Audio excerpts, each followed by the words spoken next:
which wrestler has like the most, I'm not saying best smell or worst smell. But I will say the smell that like will always stay with me, and it just came back because I recently did it. Have you met Roman Reigns? Are you about to say he's so attractive? I Oh, well, deal with him, girlfriend, because he just blows you off anytime you ask him an intelligent question, just like a man. Hey! Oh! All right, everyone, welcome back to another episode of After We Wrap.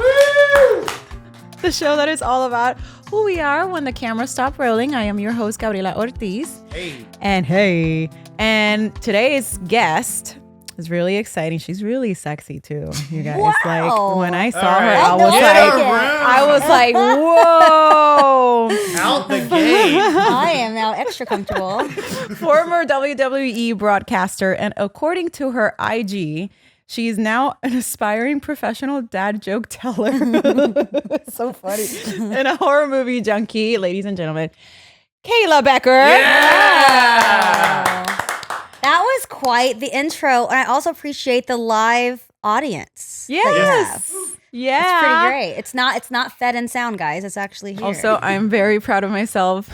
For those of you who remember last week's episode, in my introduction panic, couldn't say Harley's name. So I am right now sweating. I was just like, did I say it right? Did I say it right? Listen, if you called me sexy, anything you said after that, I didn't care. You know, the sexy asshole, I'll be like, I don't care. I'm going to have PTSD for the rest of my life about introducing people's names.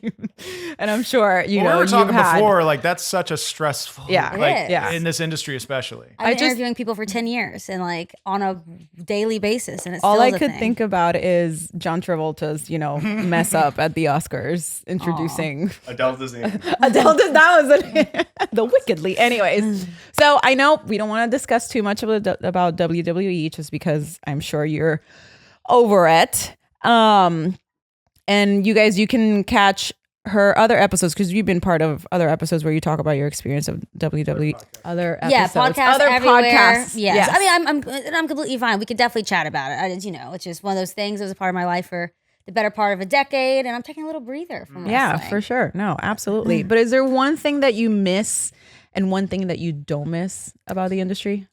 I miss the free catering every Friday. Oh, It's really great. that's legit. I definitely miss like just my friends. Like we were on the road together for 10 years. I started at NXT, so a lot of us started at NXT. I was actually just texting Liv Morgan before I came in here because TMZ just released an article that she flipped off an audience member last night. And I was like, how is this a TMZ article? This is hilarious.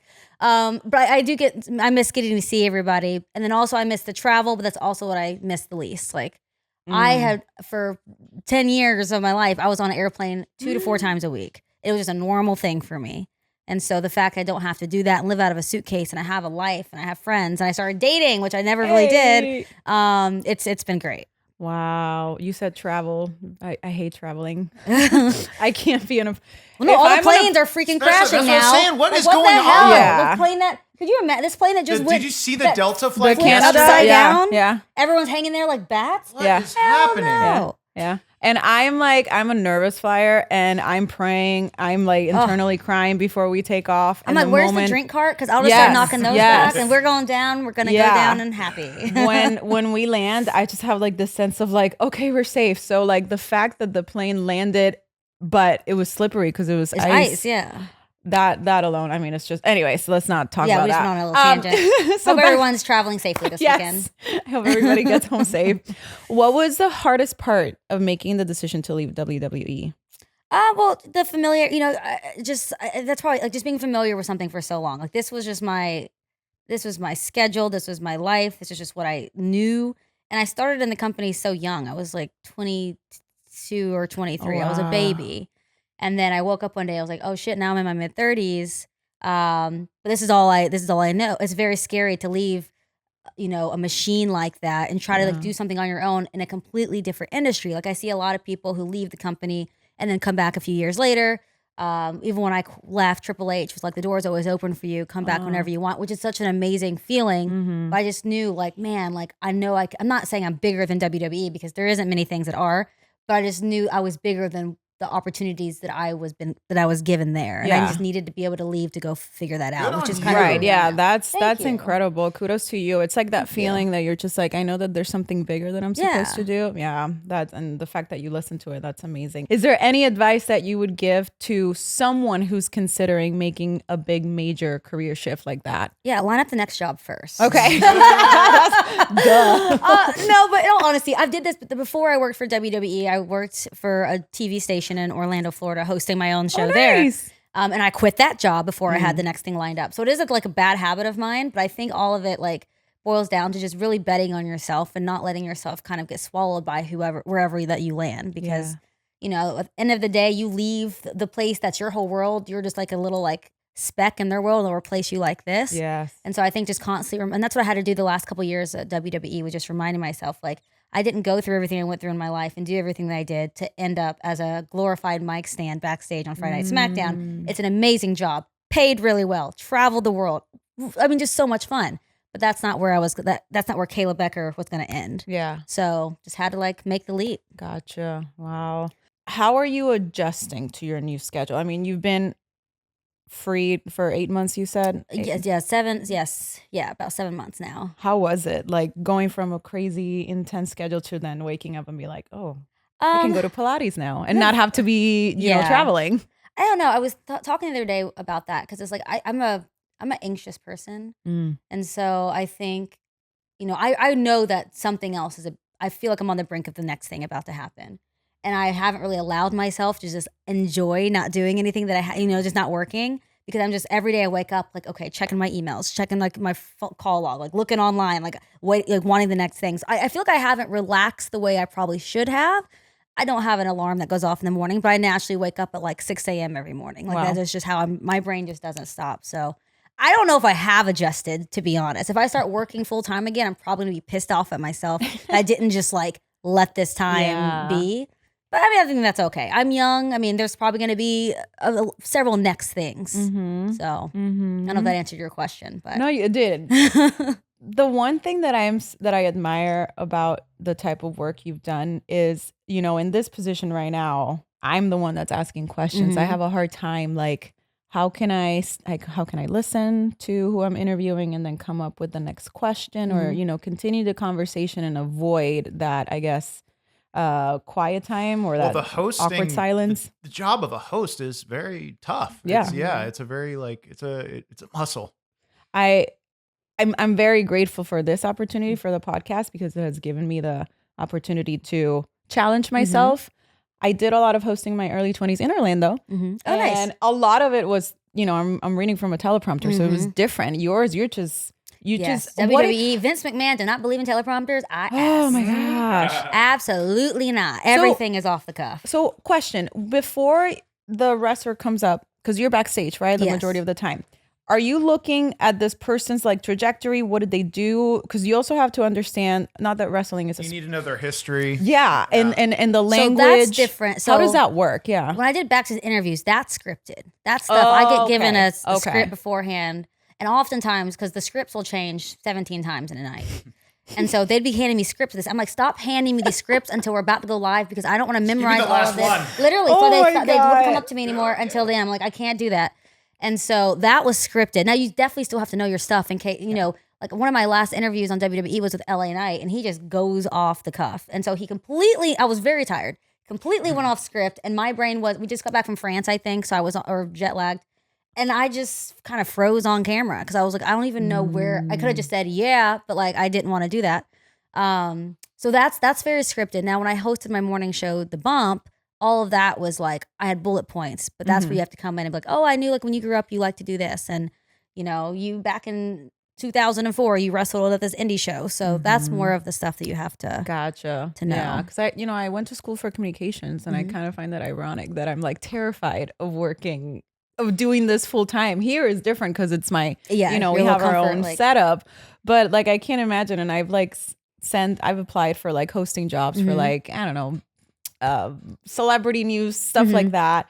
And a friend of mine was like, oh no, you have to come up with your own script. Like, it's not like it's given to you. And so I'm just like, oh, you have to spend so much time doing the research. I don't know. Like, it's interesting how I decided to pursue this, to graduate from communications and then being like terrified from I mean, it. it is very terrifying. You just have to know your stuff because it's so easily, especially in a live setting, to get exposed if you don't, and then you're just kind of screwed. Yeah. So you saw, was it what red carpet did these Associated Press interviewers where they kicked off Babyface?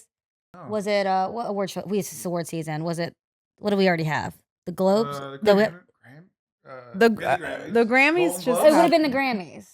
Yes, and so I don't think they were young interviewers. They didn't know, his history, and then they saw, oh my gosh, Chaperone walk by, and so they kicked him. Yes. Yeah, and so I was like, ooh, it's that kind of stuff. You just have to know and come up with questions and. But a lot of these new interviews, not all of them. I say that. Did I say her name right? Is it Chaperone? Yeah. I think so. I'm actually obsessed with the Red Wine Supernova song. Something about it. Oh, she's killing it. I know she is very talented. It left my brain. Where did it go? Oh, ADD. A lot of new interviewers that I see, and not that I'm like watching red carpet interviews, but a lot of them is like TikTokers that may not have, or influencers, I should say, that don't have the proper training. And that sucks for those of us who went to college. And that's the thing about we millennials. We were born a little too late because now we went and spent 4 years in college and went and did the training and did like the groundwork and like the local news stations. And then you see a 22-year-old TikToker who has 10 million followers go take the job that's what you've been working your whole. That's just the nature of the business, unfortunately. I know. Which is really great. You're doing a podcast. And are you doing the TikTok thing? I'm still so bad at I watch so much TikTok. I've TikToked 3 times. So I don't know much about it. During lockdown, that was the only time. And then I try to do it a little bit after, but it's just so time consuming. It is. But that's how these kids are getting ahead of us. I tried. Damn it. It's just, I mean, Shane can tell you. It's one, coming up with the concept, how to shoot it. I would get frustrated. And sometimes we would like bicker because it was just like, his vision is this. I'm thinking this. Maybe I'm not understanding what's trending, what's not trending. So it was like, this is not. Kudos to those who do it full time. Am I jealous that now they get like, yes, I don't know, $10,000? 100%. I hate them all. I hope they fail. They make it seem. That's the teaser. They make it seem so easy, but it's just like, no, that takes hours and hours of shooting and then editing. No. Okay, because he highlighted one question. It was like, that means he wants the last one. Okay. What's one question that you've never been asked about your time in WWE that you've always wanted it to be asked? There's nothing that I've wanted to be asked. I'm sure there's plenty of questions that nobody has asked me, but I don't know. Is there anything that pops in your brain that you'd want to know about someone who worked there? Yes, I've seen all the guys junk through their shorts. Let's go. That's what we want to know. I got a question. They say that the sense of smell is the strongest sense tied to your memory. Okay. So with that in mind, which wrestler has like the most, I'm not saying best smell or worst smell, but like which wrestler is like first one that pops in your head. Maybe you're like walking around a Bed Bath & Beyond and you get a whiff of something. You're like, oh, that's Triple X. Or I don't know.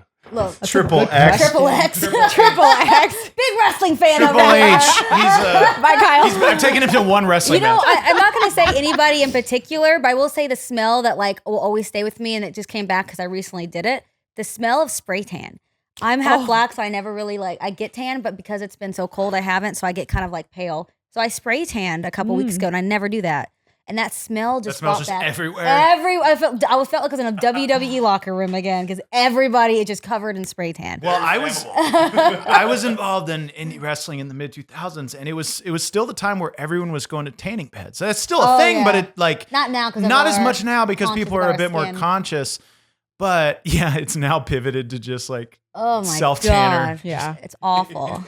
I only self-tanned for when I was doing pageants. And that makes sense. That's understandable. Yeah. I didn't like it. I hated it. Because then I would get stains in my bed sheets, and my then clothing. It's splotchy. I think I still am like rubbing some off. It's so gross. I like natural tanning. You know what? Me too. And we're about to because it's getting warm in California. Bow, bow, bow, bow. Oh my gosh. Okay, one more question. Have you met Roman Reigns? Obviously, you've met him. Right? I mean, I was a member of I was a part of the Bloodline story for the better part of 3 or 4 years. So I had to deal with Roman Reigns all the time. Are you about to say he's so attractive? Oh, well, deal with him, girlfriend, because he just blows you off anytime you ask him an intelligent question, just like a man. Hey! Oh! That's what I have to say about Roman Reigns. And his little sidekick, Paul Heyman, can get it too. Okay.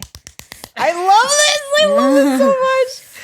Oh, Okay. I love you, Paul. One more thing. I did a wrestling bit with Shane a couple weeks ago. Oh, in a wrestling ring. In a wrestling ring for the What? first time. Did you I've take a never. bump?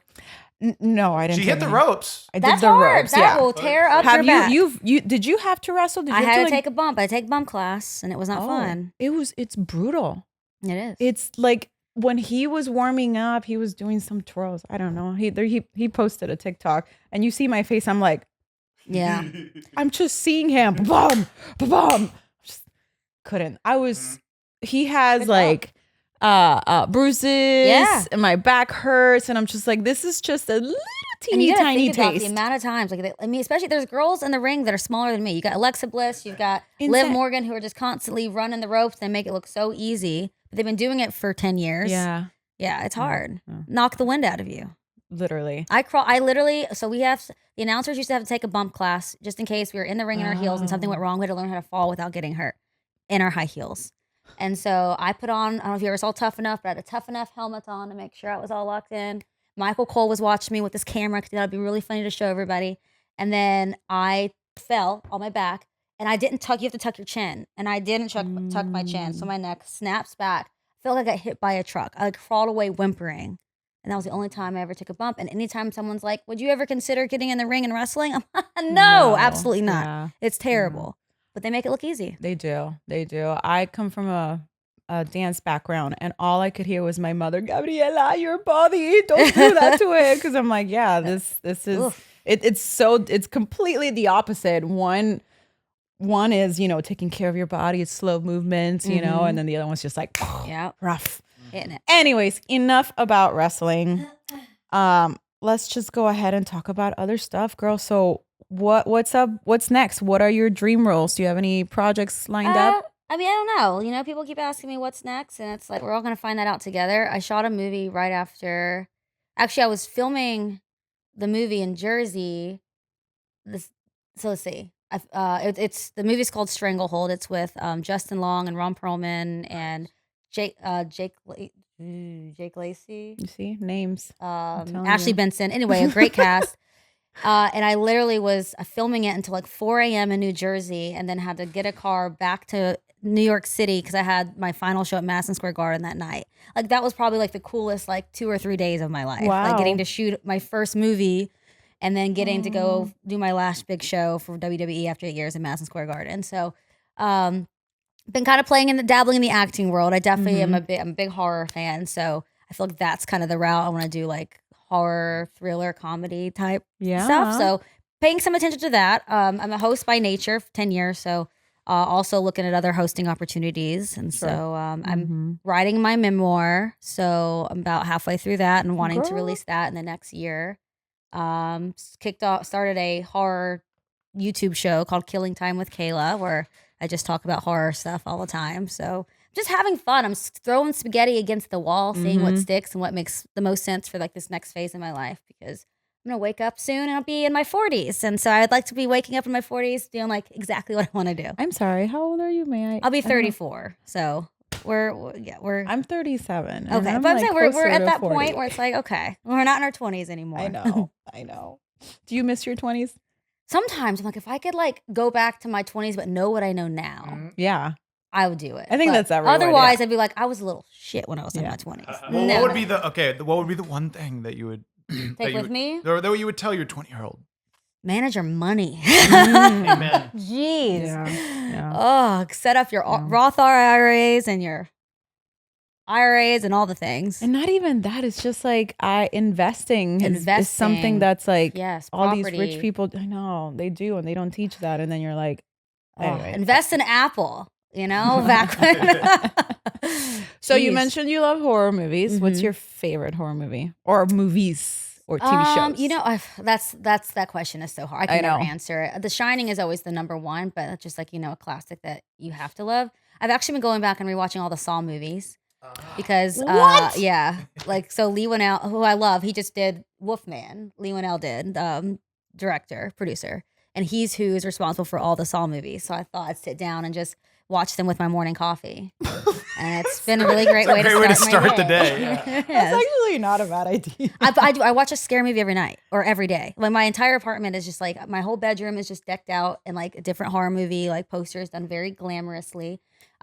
Before I was in a relationship, I had Leatherface, a giant photo of Leatherface hanging above my bed. Yeah.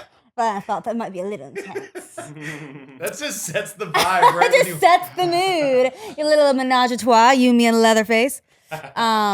And yeah, horror movies just make me really happy. What is it about horror movies?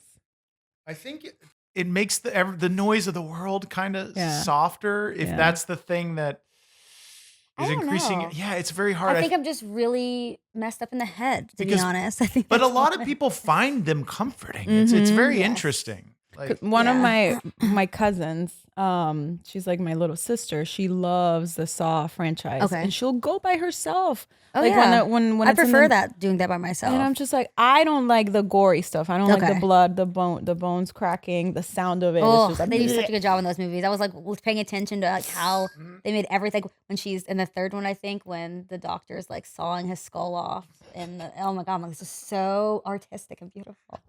I'll never forget. I was traumatized. I don't know if it's the first one or second, when they're like, it looks like a lab or like a bathroom, and there's one of the actors is like, oh yeah, has to saw through his foot. Yeah, so like, oh my god, like, gnarly. I just cannot. Can you imagine having it was to cut a your own dull foot? saw too. Oh yeah, no one would actually be able to get through. No, and not that it's a realistic situation, but realistically that couldn't happen. Or like the one that has to crawl in all of the needles. Then you see, I say it right over. She already knows. I love it.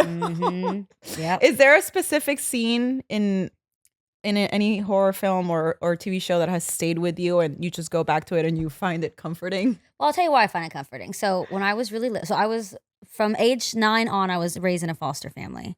But before that, I lived in Texas with my mom and my sisters and my brother.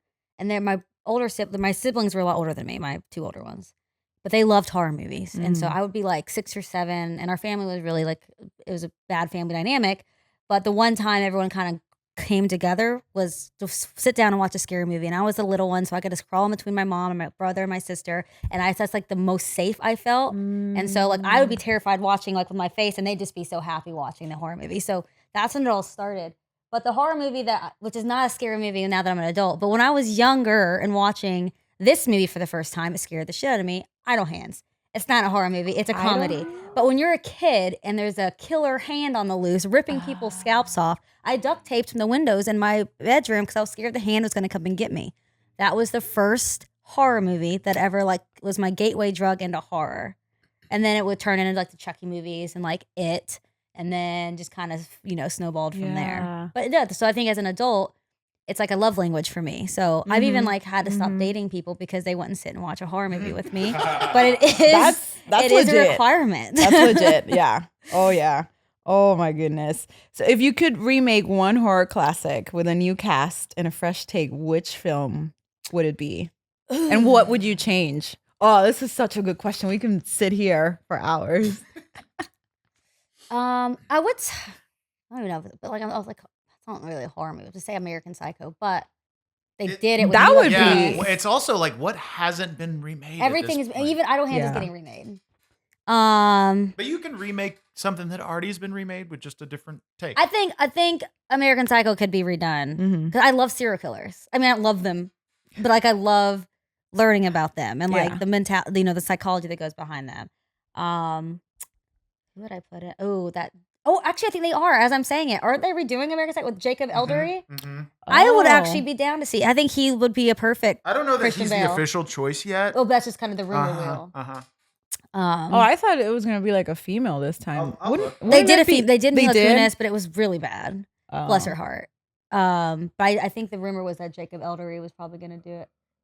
Am I saying his name right? Austin Butler is being considered. I would love. See, he'd be great too. Those two kind of. I don't think they've officially picked it. It's just people like in the rumor wheel. Oh no, it is Austin Butler. It is. He'll star. Oh, okay. I like it. Surprised they didn't use what's his name that is in every horror movie now. Bill Skarsgård. Skarsgård. Skarsgård. He was it. He was Pennywise. He was it. Okay. Yeah. He was us. He was I great. would do Pennywise if it was Bill Skarsgård. Never wanted to do a clown before, but I'd make an exception. Oh my! It's interesting how like the last 2 episodes has been horror focused, and we're not even in Halloween. People love horror. Yeah, I didn't until I started dating Shane. I didn't do any horror. Like I couldn't even watch. Ooh, Jeepers Creepers. That'd be let's. I don't know. You know what? I take it back. We don't need to redo Jeepers Creepers. I mean, they did, but we don't need to like redo it. Yeah, I feel like that one's been redone a couple. Well, they've had like times, sequels, and like that's where I fell in love with Justin Long. Funny about Justin Long. Love the guy, or loved all of it. Love all of his movies, and I always said one day I want to do a movie with Justin Long. So the fact that was my first movie was pretty cool. Although I was very nervous around him. Yeah, and I wanted all of our scenes were together. Like we had our scenes, and I was like, okay, I gotta go talk to him. And, like, be cool, Kayla. Like I hyped myself up. So I'm gonna go be friends with Justin Long. So I go up and I reach out my hand. I'm like, Justin Long, is it? Acted like I didn't know who he was. That was the way I introduced myself to him, and that was the end of the conversation. Really, such a big timer. Like I gotta pretend like I don't know you. Yeah. Yeah. Oh my God, Justin, if you're watching this, I'm sorry. I love you. I feel like Let's get coffee. I would do the same because like I just worked on a TV show and I was like, oh, there's the main guy, and when he came to introduce himself, which I was like, oh, cool, you came to me to introduce yourself. I was like, in the back of my head, I was like, I know who you are. Hi, nice to meet you. Hashtag fangirl. It is a weird balance. Like It is, because like you don't want to be like that noob on set. Because like Ron Perlman, another one. Like, oh my God, he was really cool to work with. And yeah, but anyway, do you get starstruck? sometimes like those, like that was a starstruck moment for me, but not like terribly. No, especially now that I've been here for a couple of years, and I feel like you just see before I lived in LA, I probably would have gotten starstruck a lot more. Okay, sure. I feel like I had to learn how to also calm down and I think it's more of this is your coworker. This is not a star anymore, you know? Yeah, I guess. If you could spend a day with any female icon, past or present, who would it be and why? Oh my gosh, wish I was sent these questions to me before, and I gotta think. Any female icon, past or present, just like anywhere. Yeah, anywhere. Oh my God. Shoot. So I can do male right off the bat. You could do male too. Yeah. I wanted to shift it a little bit and talk about, female Powerful power. women? Yeah. There's just so many of them. Let me think. Let me think on that one. I'll give you that answer before we wrap. Okay. Would you want to? What about male? Well, I'll say Steve Yeah. Carell. Huh? Say Steve Carell. Oh yeah, I would hell literally yeah. just sit and just talk to him. We just watched 40-year-old version. 40-year-old oh my gosh, version. that's such a good movie. I haven't seen it in 15 years, and it's still so funny. It's fun watching that, and then I always have The Office on at home, and just like kind of seeing the evolution of Steve Carell to Michael Scott, and then Post, and then watching him in the morning show, which is a great. You watch it? Me too. Yeah, I love it. Just he's had, I think, that's a career to like look at. I think in this town. I agree. And staying unproblematic in Hollywood, which is hard to do. I know, especially these days. Sure, the essence of the show is who we are after a long day of work. So, what do you do to wind down after a long day of work? Well, I have my dog at home. So what kind of dog? She's a little pit mix. Her name is Layla. Layla. I'm a big wine person. Although I will tell you, I haven't been drinking wine as much. I've been enjoying a little bit of little cannabis gummies at night, which kind of relax me a little more. And I wake up feeling a lot better the next day. Yeah. Finding a good horror movie to watch. That's it. And I'm an early bedtime girl. I when it's the sun's down, so is Kayla. It's like 8 o'clock. I'm in bed, winding down for the night, and then I'll turn on TV until I fall. Turn on like Family Guy. It's like my go to sleep thing, and then wake up super early. Wow. Yeah. Not me. No. I feel like if I go to the earlier I go to bed, the more I feel like I'm missing something. Like well, that's why I get up so early, because I feel like I'm missing the day. Yeah. But I don't mind the nighttime missing. I don't need that. Pivot back to wrestling real quick. How were you able to wind down after wrestling events? Definitely. Drink, yeah. Yeah, okay. drink after the show, because we all did. We'd all finish the show, meet at a bar together, meet at the hotel lobby bar, have a couple glasses of wine and some late night food, and then we all had to we all took the first flight out the next day, so we were all getting up at 4 a.m. So that's also where you're like, okay, can I ride to the Uber with you? Like we were all figuring out our transportation to the airport the next morning, and then we were all on 6 a.m. flights back home. Oof. So sometimes we didn't even like, especially if we were in town and wanting to go get rowdy after the show. Sometimes we would just walk from the bar, go to the bar, get 3 a.m., get back to the hotel, pack up, and then go straight to the airport. Oh my God. That was hard. I bet. Yeah. But it was fun when you were doing it with a bunch of people that like. Sure. It's the energy that keeps you, or, Yes. everyone's energy keeps you going. Any hookup tea that you have? Hookup tea? I don't like wrestlers that hooked up. Who sleeps with? Yeah. This is not. I don't know. I was just this. this is for the Patreon. No, Any we're tea? not No gonna tea? make her answer that. I wouldn't answer that. I gotta keep. I some, know. I bet. I know. Being silly. I mean, hey, if you don't ask, you might. Yeah, you don't know. I mean, here's the thing about people dating. I will just say, like overall, like, I dated a wrestler for a long time while I was there, and it's hard. And a lot of wrestlers who are married to each other will tell you because there's no really escape from it. So you can't go home and talk about something else. It's just like you are full time wrestling. That your whole life is consumed with that. So I know for me that didn't work for me. I knew I didn't want to like take work home with me, but for these athletes, it's been their dream their entire lives. It's all they know. It's all they want to do until they retire. So it makes sense. That's why you see a lot of wrestling couples. There's a lot of really cute ones. Like I think, Bianca Belair and Montez Ford, they are like the cutest couple you'll ever meet. Little love and wrestling couple there. Becky Lynch and Seth Rollins, who have their beautiful little daughter. There's a lot of great wrestling couples. I just wanted some tea, baby. No, that's we're always thirsty for tea, but I'm just That's thirsty. right. Me too. I do have a question. So I was very fortunate, and I appreciate again you did a fundraiser show recently for the fires, which was super great at such a great comedy club, Kookaburra in Los Angeles. Are you getting into stand up? Is that something that you have an interest in? No, I've done stand up a few times. I did it a lot with like the Nemeth brothers on the road when they would do their stuff, and I have like some fun, like I've done some fun stuff with like I think my most popular thing, which I didn't do at the Kookaburra because it was a little more on the inappropriate side, which I think is fine. But I went through all my DMs, which are disgusting. Like just imagine the most disgusting thing a man can say to a woman he doesn't know, and then like Insane. double that. Ugh.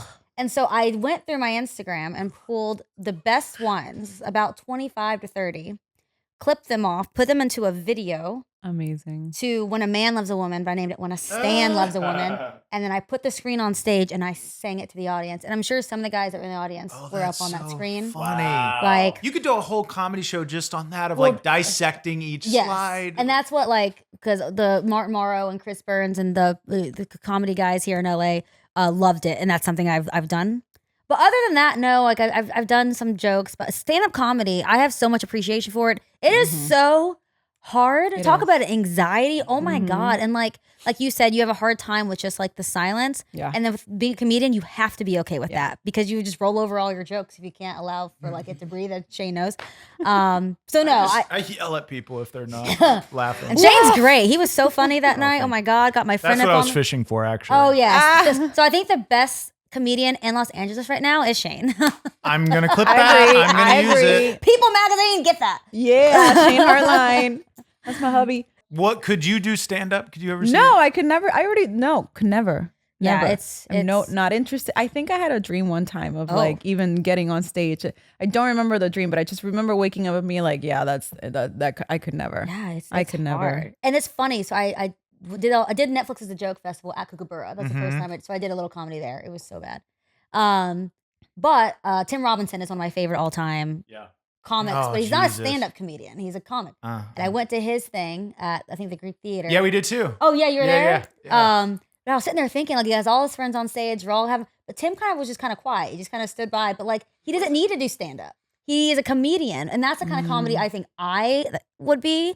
Sketch comedy and, like, more of that kind of thing. I was standing up on stage with a mic and telling jokes to an audience that probably thinks I'm an idiot. I don't think I could. Well, I think that there's with comedy right now, and what's really awesome, especially, through wrestling or whatever avenue that you choose to do it, there's such an audience that it does, like you can do comedy, but it not just be stand up. Like you said, it's like, I loved the Tim Robinson's stage show. And when we were going, I remember thinking like, what is this going to be? Is this going to, and I think everybody kind of had that feeling of like, is this going to be stand up or an improv show, which I was ready for anything.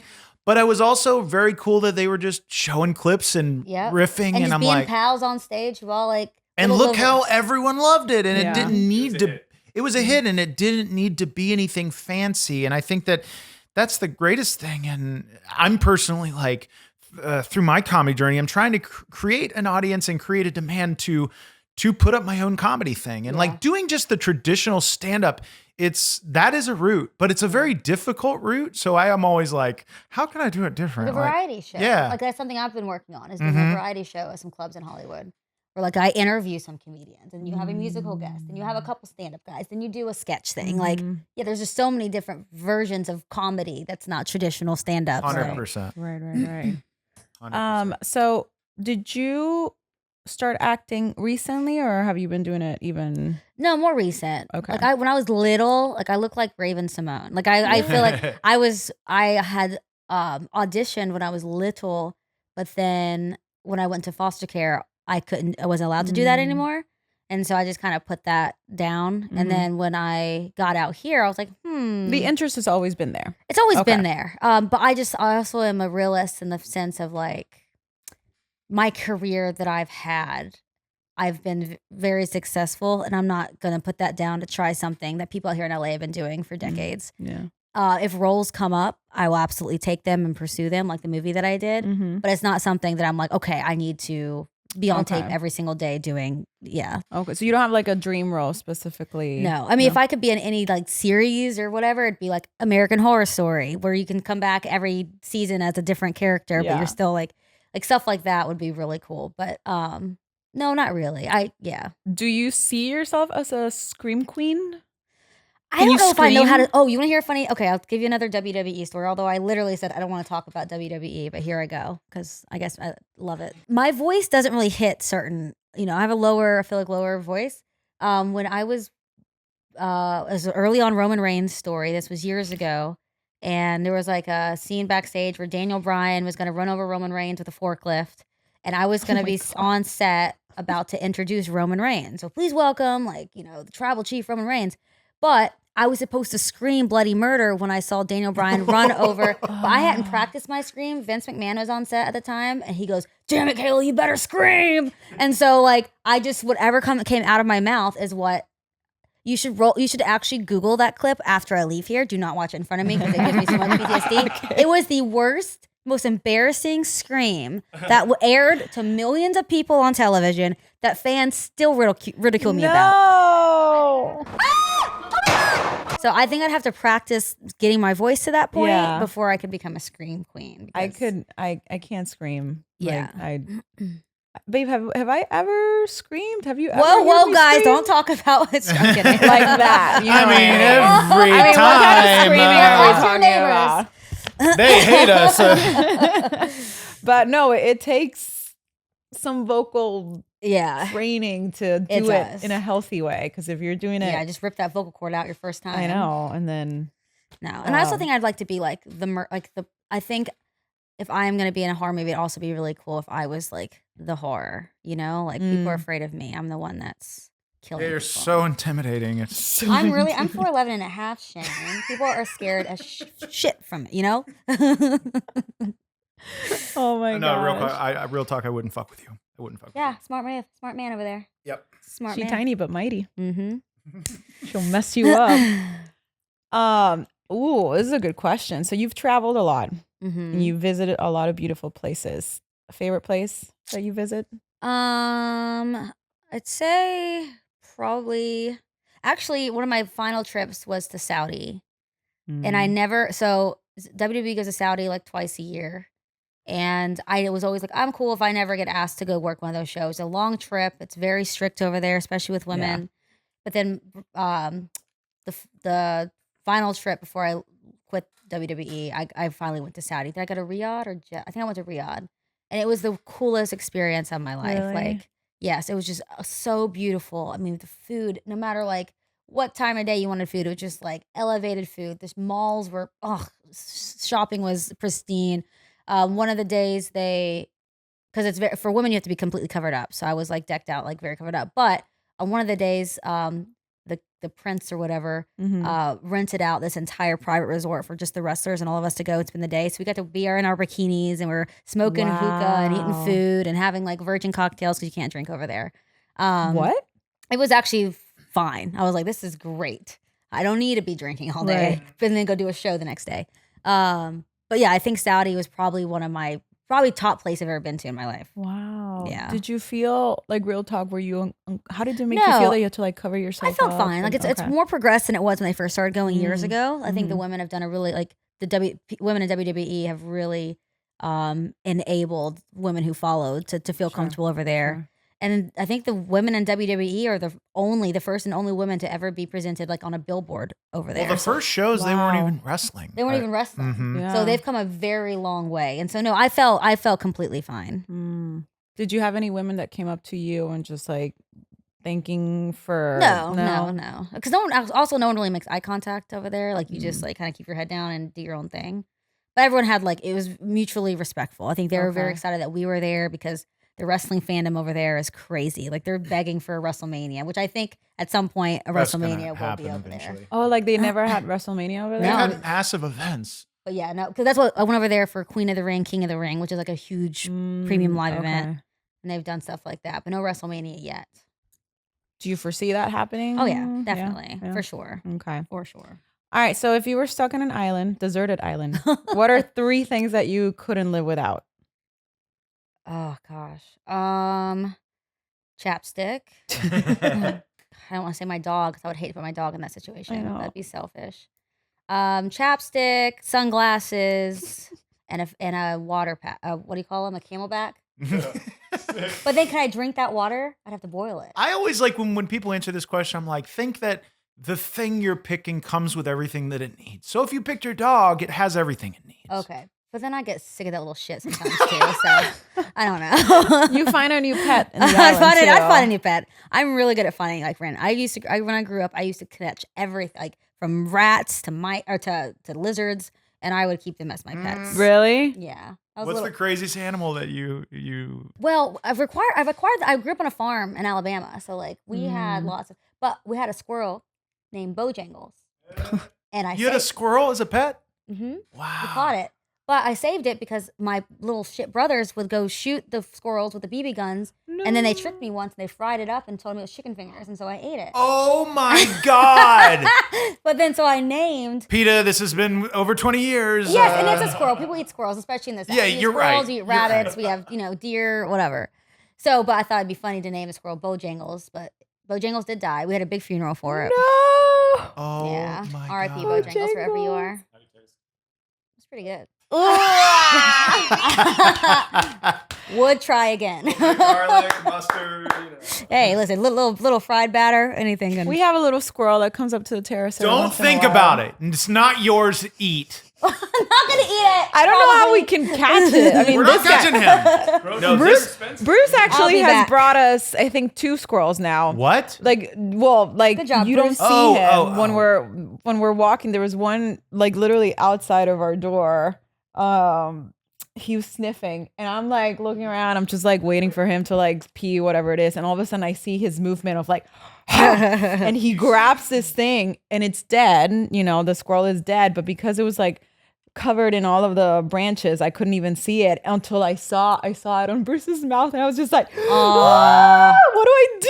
Do I call Shay? His Do I primal instincts come out when he sees a Yeah. squirrel. It's just like He slowly slow just hunt. gets into hunting That's mode. a good boy. It's really cute. But as soon as he saw me freak out, he like opened his mouth and it just fell on the ground. I was like, let's go. Aw. It was, I did have to bury a chipmunk one time. Aw. It was traumatizing. I was nannying and the little kid comes up to me. He's like, Gaby, there's something happening. One of the cats or the dog, I can't remember, grabbed a rat. And I was like, whoa, no. And so I go outside and it's a little tiny chipmunk. And he's just like in his last little breath. And I was just like, Alvin. so we had a little ceremony for him. Yeah. And we buried him. It was cute. It's like, sometimes you have to do that. I You don't know, do. like, I agree. animals are, you I know, know. they're Better still- than we humans. Yeah. Anyways, I mean, is there anything you want the public to know about you? Anything else that we haven't talked about? No, just y'all will find out what I'm doing next probably the same time that I do. So if you follow me on social media, just keep doing that. I'm excited for you and thank you. Whatever's coming for you. Appreciate that. So where can we find you on socials? Oh yeah, everything is at Kayla Becker, not Braxton. Braxton is dead. That bitch. I've cussed a lot in here. Is that bad? Am I allowed to cuss? Okay. All good. Oh no, this is I great. should have asked Just before. the first 10 minutes we can't cuss because like YouTube has some specific thing. It's like the first 10 minutes, Yeah. but it's, Oh really? Okay. even if you bleep it. I bleep it. Okay. All right. Sorry. All right, I made some all work good. for you. I No, have a we potty love it. mouth. Cursing is good for you. It's just it's fun. healthy. It's Everyone's like, therapeutic. it makes you sound so unintelligent. What's your favorite cuss word? Fuck. There you go. Fuck, yeah, Whose isn't? I know. Fuck, it's pretty easy. It's I like it good. in Spanish, puñeta. Oh, that's bad. Everything in Spanish sounds better. Heck. Whoa, let's push it in. That's Gotta intense. bleep that one out. Yeah. All right. Oh, so before we wrap, I want to remind everyone to pick up our apparel, get it, at afterweshop.com. And we want to give a special shout out to our after party over our Patreon, both VIP and Backstage Pass. And you can join the party anytime you want at patreon.com/afterwewrap Thank you so much for your time and being Of course. here. I had a great time. Thanks for having me. Not kidding. When she walked in, I literally went, she's gorgeous. Oh my God. You're gorgeous. Yeah. Stop No, it. No. So I appreciate having beautiful women around me. Kayla Becker, Kayla Becker, everyone. Thank you so much. Thank We'll you. see you next time. Yes.